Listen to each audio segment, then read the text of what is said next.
ठीक है। देखो, अब ये ऑर्गेनिक का हमारा लेक्चर 2 है, इसमें हम एरोमेटिसिटी देखेंगे। उससे पहले मैंने लास्ट हाइब्रिडाइजेशन वाले में आपको क्वेश्चन दिए थे सॉल्व करने के लिए, ये SO2 और SO3। अब मैंने ये लिखा नहीं था कि किसकी हाइब्रिडाइजेशन निकालना है, तो देखो हम सल्फर की भी निकालेंगे, ऑक्सीजन की भी निकालेंगे, इसमें भी दोनों की निकालेंगे। ठीक है। अब देखो, इसमें दोनों की हम हाइब्रिडाइजेशन को निकालेंगे। जब सॉल्व किया तो SO2 का स्ट्रक्चर कुछ ऐसा बनेगा, sulphur double bond oxygen, double bond oxygen, इनके ऊपर लोन पेयर है, तो इनके ये काउंट कर लेना। और ये काउंट करने के बाद मैं आपको आंसर बताती हूँ सबका। सल्फर ऑक्सीजन, इस सब में इसका भी सल्फर ऑक्सीजन सबका हाइब्रिडाइजेशन sp2 आएगा। तो मुझे कॉमेंट भी किया था एक ने, तो हाँ, उसका आंसर एकदम करेक्ट था। तो अभी हमारा नेक्स्ट टॉपिक है एरोमेटिसिटी। अब देखो, एरोमेटिसिटी में हमको क्या पढ़ना है। सबसे पहले हमें कुछ चीज़ें पता होना चाहिए। एरोमेटिसिटी क्वेश्चंस कैसे आते हैं कि find aromaticity of a following compound, means find whether the compound is aromatic और इट इज़ नॉन एरोमेटिक और इट इज़ एंटी एरोमेटिक, ऐसे करके क्वेश्चंस आएगा जो अपन को एक एक निकालना पड़ेगा। तो हमें निकालना है। सबसे पहले कुछ कंडीशंस होती है। एरोमेटिक, यहाँ लिख देती हूँ मैं नॉन एरोमेटिक, और यहाँ लिख देती हूँ मैं एंटी एरोमेटिक। ठीक है। अब देखो, एरोमेटिक की कंडीशंस क्या होती है। सबसे पहली, ये हकल्स रूल को फॉलो करेगा। टेंशन मत लेना, धीरे धीरे करके सब बताऊंगी। सबसे पहले मैं बेसिक स्ट्रक्चर बना देती हूँ कि हमको करना क्या है। तो सबसे पहले एरोमेटिक के लिए क्या होता है कि वो हकल्स रूल को फॉलो करे। हकल्स रूल के अंदर 3 कंडीशन होती है। साइक्लिक होना चाहिए, ठीक है, प्लेनर होना चाहिए। प्लेनर मतलब इसके जितने भी मॉलिक्यूल्स होंगे, जो मॉलिक्यूल में जितने भी कार्बन, नाइट्रोजन, ऑक्सीजन, सल्फर जो भी हो रहा है, सबकी हाइब्रिडाइजेशन sp2 होनी चाहिए। ठीक है। हाइब्रिडाइजेशन तो पता ही है कैसे निकालते हैं। ठीक है। तो sp2, अगर sp2 की जगह sp3 आ जाता है या कुछ भी अलग आया तो मतलब कंफर्म है वो एरोमेटिक तो नहीं है। नेक्स्ट है थर्ड कंडीशन कि जब आप पाई इलेक्ट्रॉन्स को काउंट करो तो वो कैसे आना चाहिए, 4n+2 के फॉर्म में होने चाहिए पाई इलेक्ट्रॉन्स। ये मैं सब बताऊंगी कैसे निकालते हैं, अभी सिर्फ लिख लो। अब देखो, नेक्स्ट है नॉन एरोमेटिक। नॉन एरोमेटिक कब होगा, अगर कंपाउंड कैसा है, ओपन है, मतलब साइक्लिक फॉर्म में नहीं है, ओपन है एकदम स्ट्रेट लाइन या कुछ भी ओपन है, साइक्लिक स्ट्रक्चर नहीं है, तो वो नॉन एरोमेटिक है कंफर्म। दूसरा, अगर नॉन प्लेनर है। नॉन प्लेनर मतलब कि हाइब्रिडाइजेशन sp2 को छोड़ के कुछ और है, अदर देन sp2। ठीक है। और थर्ड कंडीशन कैसी आएगी, किसी भी पॉइंट पर साइक्लिक नहीं है, साइक्लिक नहीं। ठीक है, मतलब ओपन। अब देखो, एंटी एरोमेटिक कैसा आएगा, इसकी भी 3 कंडीशन होती है। सबसे पहली कंडीशन होती है साइक्लिक है, ठीक है, ये भी साइक्लिक है, कोई दिक्कत नहीं है, ये भी साइक्लिक है, कोई दिक्कत नहीं।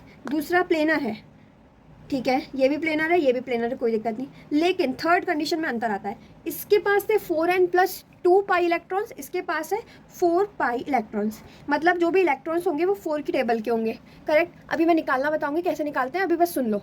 ठीक है, अभी क्वेश्चन सॉल्व करेंगे तो चीज़ें समझ में आएंगी। चलो, अब सबसे पहले हम एक चीज़ लिखते हैं। अगर क्वेश्चन में मान लो ऐसे आया, रेजोनेंस एनर्जी फाइंड करो, तो ऐसे क्वेश्चन कैसे सॉल्व करते हैं। ऐसे क्वेश्चन अगर आते हैं तो इसको सॉल्व करने के लिए हम सबसे पहले उनकी चेक करते हैं एरोमेटिसिटी, क्या वो एरोमेटिक है या वो नॉन एरोमेटिक है या वो एंटी एरोमेटिक है। ठीक है। अब जैसे हमारे पास मान लो 3 मॉलिक्यूल्स हैं, 4 ऑप्शन है, 1 2 3 4। अब इसमें ऐसे आया कि पहला वाला हमने निकाला एरोमेटिक था, दूसरा वाला निकाला नॉन एरोमेटिक था, तीसरा वाला निकाला वो एंटी एरोमेटिक था। ठीक है। अब इसको अपन को अरेंज करना है रेजोनेंस एनर्जी के फॉर्म में। तो क्या होगा ना, सबसे ज़्यादा रेजोनेंस एनर्जी होती है एरोमेटिक की, उसके बाद होती है नॉन एरोमेटिक की, उसके बाद होती है एंटी एरोमेटिक की। तो ये एक टाइप के क्वेश्चंस हैं जो बेसिकली इस पे बनते हैं। दूसरे क्वेश्चंस कैसे आएंगे कि हमको केवल दे देंगे वो एक स्ट्रक्चर बना के और बोलेंगे कि इसमें से ना फाइंड करो कि ये कैसा है, aromatic, non aromatic, anti aromatic, ऐसे ऑप्शंस रहेंगे, तो हमें निकालना पड़ेगा। चलो, तो अभी हम निकालते हैं। अब एक और टॉपिक होता है इसके अंदर, वो भी हमें पता होना चाहिए, वो होता है कॉन्जुगेटेड सिस्टम। कॉन्जुगेटेड सिस्टम क्या होता है, अगर पाई सिग्मा पाई के फॉर्म में, इसका मतलब क्या होगा, पाई क्या होता है डबल बॉन्ड, सिग्मा क्या होता है सिंगल बॉन्ड, पाई क्या होता है डबल बॉन्ड, ऐसा है double bond single double bond, तो हम बोलेंगे कॉन्जुगेटेड सिस्टम है। दूसरा कैसे कंडीशन आती है, डबल बॉन्ड है, सिंगल बॉन्ड है, उसके बाद प्लस लगा हुआ है, प्लस का चार्ज है। ठीक है। तीसरी कंडीशन कैसी हो सकती है, डबल बॉन्ड है, सिंगल बॉन्ड है और नेगेटिव चार्ज है। ठीक है। फोर्थ कंडीशन क्या हो सकती है, डबल बॉन्ड है, सिंगल बॉन्ड है और क्या है, लोन पेयर। अब देखो, ये तो सबको पता होता है double bond single bond double bond, लेकिन वो इसमें कंफ्यूज हो जाते हैं कि डबल बॉन्ड सिंगल बॉन्ड के बाद अगर प्लस माइनस या लोन पेयर है तो भी एक कॉन्जुगेटेड सिस्टम होता है। अब एरोमेटिसिटी निकालने का कुछ स्टेप्स होता है। सबसे पहले हमारे पास कोई भी मॉलिक्यूल आया तो हम क्या करेंगे, देखो इसमें 3 चीज़ें अपन ने देखी, डबल बॉन्ड, सिंगल बॉन्ड, उसके बाद या तो सिंगल बॉन्ड हो सकता है, या तो लोन पेयर हो सकता है, या तो क्या हो सकता है, इलेक्ट्रॉन हो सकता है, मतलब कि नेगेटिव चार्ज, या फिर पॉजिटिव चार्ज भी हो सकता है। अब देखो ये सभी कॉन्जुगेशन के पार्ट है, इनमें से कुछ भी होगा इसके साथ तो वो कॉन्जुगेशन में कहलाएगा। अब देखो कॉन्जुगेशन में ना हम 2 चीज़ देखेंगे।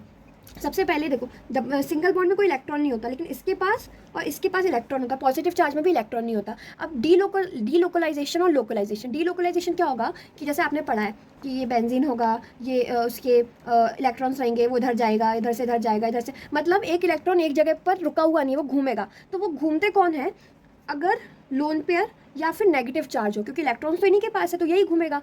अगर इनके जो चार्ज हैं वो डीलोकलाइज्ड हो, मतलब वो अपनी जगह पे ना रह के ऐसे घूमते हों, तो उनको बोलेंगे डीलोकलाइज्ड इलेक्ट्रॉन्स।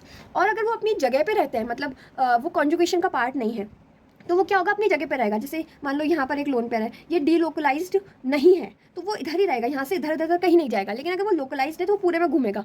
और लोकलाइज्ड कब होता है, जब वो कॉन्जुगेशन में हो, मतलब ऐसे डबल बॉन्ड सिंगल बॉन्ड के साथ हो। जैसे कि एग्जाम्पल देती हूँ, डबल बॉन्ड है, फिर उसके बाद सिंगल बॉन्ड है, उसके बाद मान लो एक लोन पेयर है, तो क्या होगा ना, ये लोन पेयर नेक्स्ट पे शिफ्ट हो जाएगा, ये डबल बॉन्ड इस पे शिफ्ट हो जाएगा, इसके पास कहीं और से आ जाएगा, तो ऐसा एक कॉन्जुगेशन बन जाता है। ये साइक्लिक फॉर्म में होता है, मैंने अभी ऐसे आपको प्लेन में लिख के दिया है, बट ऐसा साइकिल फॉर्म में होता है, जैसे बेंजीन में मैंने आपको करके बताया। तो इतना पता होना चाहिए, ठीक है। ये कॉन्सेप्ट आ गया लोकलाइज और डीलोकलाइज का। अब देखो क्या होता है, मान लो, अज्यूम करो ये जो लोन पेयर है या ये जो नेगेटिव चार्ज है ये कैसा है, डीलोकलाइज्ड है, ठीक है।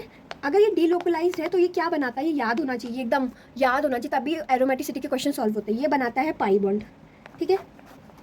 और अगर ये जो लोन पेयर या नेगेटिव चार्ज है ये लोकलाइज्ड है, मतलब कि ये कॉन्जुगेशन में नहीं है। ये वाला जो पर्टिकुलर आप जिसकी बात कर रहे हो, मैं भी एग्जांपल दूंगी तो समझ में आएगा। अभी सिर्फ इतना याद रखना, अगर डीलोकलाइज्ड है तो पाई बॉन्ड बनाएगा, और अगर लोकलाइज्ड है तो बनाएगा सिग्मा बॉन्ड, ठीक है। इतनी 2 चीज़ें याद रखना, अगर डीलोकलाइज्ड है तो बनाएगा पाई बॉन्ड, अगर लोकलाइज्ड है तो बनाएगा सिग्मा बॉन्ड, ठीक है।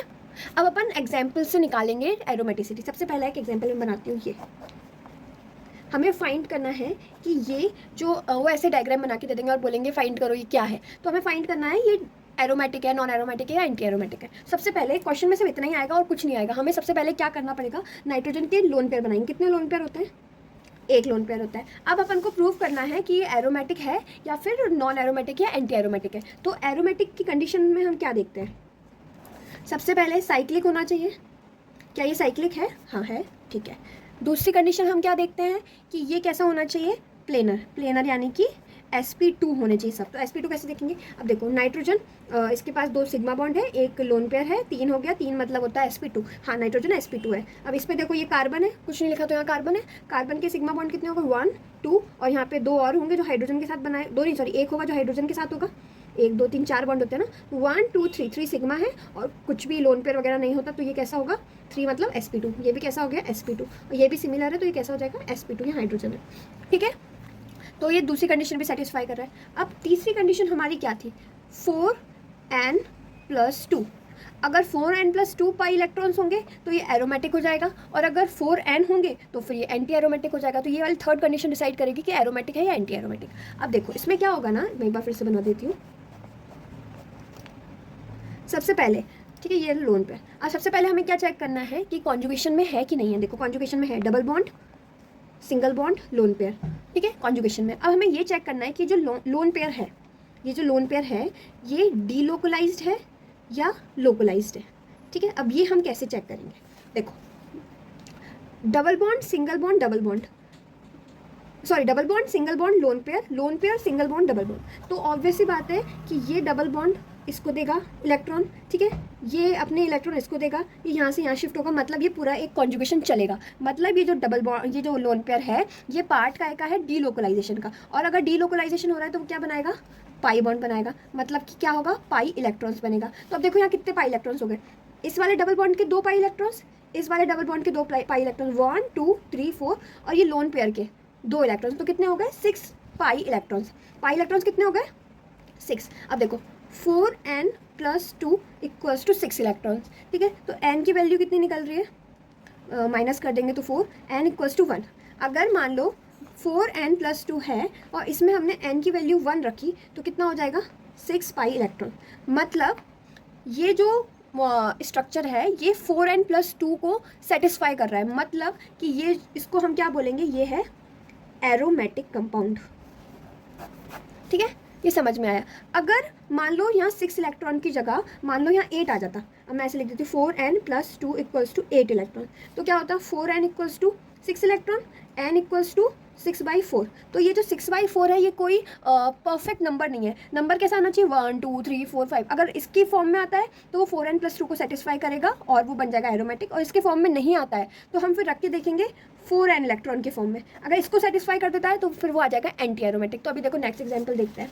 ठीक है, अब देखो नेक्स्ट एग्जाम्पल उसी जैसा है, पर ध्यान रखना वो नहीं है क्योंकि इसमें डबल बॉन्ड्स नहीं है। अब देखो इसमें ऐसा क्वेश्चन दे देंगे। अब सबसे पहले हमें क्या करना है, लोन पेयर करना है। सबसे पहले कंडीशन नंबर 1 साइक्लिक है, हाँ है। प्लेनर है, अब प्लेनर चेक कर लेते हैं। इसके पास कितना है 1 2 1 2, लोन पेयर क्या है 1 1 3 हो गया, 3 मतलब हो गया sp2। ठीक है, नाइट्रोजन sp2 है। ठीक है, अब कार्बन देख लेते हैं। कार्बन कितना है, यहाँ 2 हाइड्रोजन है, 1 2 3 4 4 बन गए अपने सिग्मा 4 मतलब होता है sp3। ओके, ये क्या निकल रहा है sp3। अगर एक भी sp3 है मतलब प्लेनर नहीं है। हमें क्या चाहिए था sp2, तो प्लेनर नहीं है। और जब प्लेनर ही नहीं है तो हम इलेक्ट्रॉन्स की बात ही नहीं करेंगे, यहीं पर बात खत्म हो जाती है। प्लेनर नहीं है मतलब ये क्या हो गया, नॉन एरोमेटिक। ठीक है, अब यहीं पे हमारी बात खत्म हो जाएगी, हम इसे कंफर्म बोल देंगे ये नॉन एरोमेटिक कंपाउंड है। अब तीसरा देख लेते हैं, ये है फ्यूरान। ठीक है, ये नाइट्रोजन जैसे है, नाइट्रोजन की जगह ऑक्सीजन लग गया, जो हमने पहले एग्जाम्पल देखा था उस जैसे ही। अब देखो इसमें क्या होगा, अगेन इसमें कितने लोन पेयर हैं, 2 लोन पेयर है। अभी ध्यान से देखना, ये 1 2 लोन पेयर, ये यहाँ पे आ जाएगा सिग्मा, ये हो गया 4 मतलब sp। देखो अब आप बोलोगे 4 मतलब क्या हो गया, 1 2 3 4, ये हो गया 4 मतलब कितना होता है sp3। तो ये नॉन प्लेनर, लेकिन इसमें ऐसा नहीं होगा। इसमें ध्यान से देखो क्या होगा, ये डबल बॉन्ड है, ये सिंगल बॉन्ड है, ये इसका कॉन्जुगेशन है। तो ये वाला जो लोन पेयर है ये क्या बनाता है, मैंने क्या बोला था पीछे देखो, अगर डीलोकलाइज्ड है तो वो क्या बना लेता है, पाई बॉन्ड। तो अब देखो डबल बॉन्ड सिंगल बॉन्ड, ये इसी का लोन पेयर है। एक लोकलाइज रहेगा, एक कॉन्जुगेशन का पार्ट नहीं है लेकिन एक कॉन्जुगेशन करेगा, मतलब इलेक्ट्रॉन्स घूमेंगे एक के। तो क्या होगा, ये क्या बना लेगा, ये बनाएगा पाई बॉन्ड। डीलोकलाइज वाला क्या बनाएगा, पाई बॉन्ड। ठीक है, ये वाला बनाएगा सिग्मा बॉन्ड। तो इसको तो हम काउंट करेंगे, तो ये 4 ना होकर क्या हो जाएगा 3, क्योंकि 1 2 सिग्मा, एक लोन पेयर 3, क्योंकि चौथा वाला लोन पेयर तो घूमेगा तो उसके इलेक्ट्रॉन्स तो प्रेजेंट ही नहीं रहेंगे। तो हाइब्रिडाइजेशन में वो पार्टिसिपेट करते हैं इलेक्ट्रॉन्स जो प्रेजेंट रहे। तो प्रेजेंट कितना है 1 2 और 3 मतलब sp2। ठीक है, तो इसका हाइब्रिडाइजेशन कितना निकलेगा, sp2 निकलेगा। अब sp2 निकला तो प्लेनर है। इसका भी देखो आप सबका निकाल के देखना, सबका क्या निकलेगा, sp2 ही निकलेगा। ठीक है, तो सबसे पहली कंडीशन साइक्लिक है, हाँ है। दूसरी कंडीशन प्लेनर है, हाँ है। हाइब्रिडाइजेशन क्योंकि सब क्या है sp2, मैंने बता दी इसके sp2 कैसे होगी। अब ध्यान से देखो, अपन को क्या निकालना है, पाई इलेक्ट्रॉन्स। पाई इलेक्ट्रॉन्स कितने हैं 1 2 3 4, और ये वाला जो लोन पेयर है ये भी क्या बनाएगा, पाई बनाएगा, पाई बॉन्ड। तो इसके भी इलेक्ट्रॉन्स कितने हो जाएंगे 2। तो कितने होगा 1 2 3 4 5 6, पाई इलेक्ट्रॉन्स कितने हो गए 6। 4n+2 = 6। n की वैल्यू डिजिट्स में आएगी, कितनी आएगी 1। अगर 1 2 3 4 ऐसा कुछ भी आता है तो 4n+2 की कंडीशन को सेटिस्फाई कर रहा है। तो ये बन गया हमारा कंपाउंड एरोमेटिक। ठीक है, अब देखो नेक्स्ट क्वेश्चन है ये रहा। अब देखो इसमें भी 2 लोन पेयर है। ठीक है, अब देखो साइक्लिक है, हाँ है। अब हम देखेंगे प्लेनर, तो ये वाला कार्बन देख के मैं बता दूंगी कि इसकी हाइब्रिडाइजेशन sp3 निकले, क्योंकि 1 2 2 हाइड्रोजन 4 मतलब sp3। तो ये पूरा कंपाउंड यहीं पे खत्म हो जाएगा और इसको अपन क्या बोल देंगे, नॉन एरोमेटिक। इतना सॉल्व करने की ज़रूरत ही नहीं है। हमने देखा एक कार्बन प्लेनर नहीं है, हमें पता चल गया आंसर नॉन एरोमेटिक। इसकी जगह क्योंकि प्लेनर होगा तो ही एरोमेटिक या फिर एंटी एरोमेटिक होगा, अदरवाइज क्या हो जाएगा, नॉन एरोमेटिक हो जाएगा। अब हम इसको सॉल्व करेंगे। देखो ऐसे क्वेश्चन आ गया, हमें इतना तो पता है ना कि कार्बन लिखने की ज़रूरत नहीं है, ये इसका मतलब कार्बन ही होता है। अब देखो इसमें सबसे पहले साइक्लिक, हाँ है। दूसरा प्लेनर, 1 2 3, एक यहाँ हाइड्रोजन, यहाँ भी हाइड्रोजन, यहाँ भी हाइड्रोजन, ये सब हमको लगाना पड़ेगा, वो लगा के नहीं देंगे। ठीक है, अब देखो 1 2 3 मतलब हो गया ये sp2, ये भी निकलेगा sp2 सब sp2 है, मतलब कि प्लेनर है। अब हमको तीसरी कंडीशन देखनी है, या तो ये 4n+2 को सेटिस्फाई करे या 4n को। अगर 4n+2 को किया तो एरोमेटिक, अगर 4n को किया तो एंटी एरोमेटिक। ठीक है, अब देखो इसका क्या होगा, इसमें कहीं भी लोन पेयर वाला सिस्टम नहीं, क्योंकि अगर नाइट्रोजन ऑक्सीजन होता तो हम लोन पेयर निकालते, कार्बन में तो लोन पेयर होते नहीं है। तो इसमें कैसे निकालेंगे, 1 2 3 4, 4 पाई इलेक्ट्रॉन। अब इसमें रख के देखते हैं सबसे पहले, 4n + 2 = 4, 4n = 2, n = 1/2, तो ये नहीं होगा। अब इसको सेटिस्फाई करते हैं, 4n = 4 पाई इलेक्ट्रॉन्स, n = 1, ये सेटिस्फाई कर जाएगा। तो ये प्रोडक्ट कैसा है, एंटी एरोमेटिक। ठीक है, आई होप आपको समझ में आएगा। तो अब मैं आपको एक क्वेश्चन दे देती हूँ, आप ट्राई करके देखना बन रहा है कि नहीं बन रहा है। चलो मैं क्वेश्चन दे देती हूँ, ये वाला। ये मुझे बताओ, ये नॉन एरोमेटिक है, option A, option B aromatic है, ऑप्शन सी एंटी एरोमेटिक है, और option D no option is correct. ठीक है, ये सॉल्व करके मुझे इसका आंसर बताना।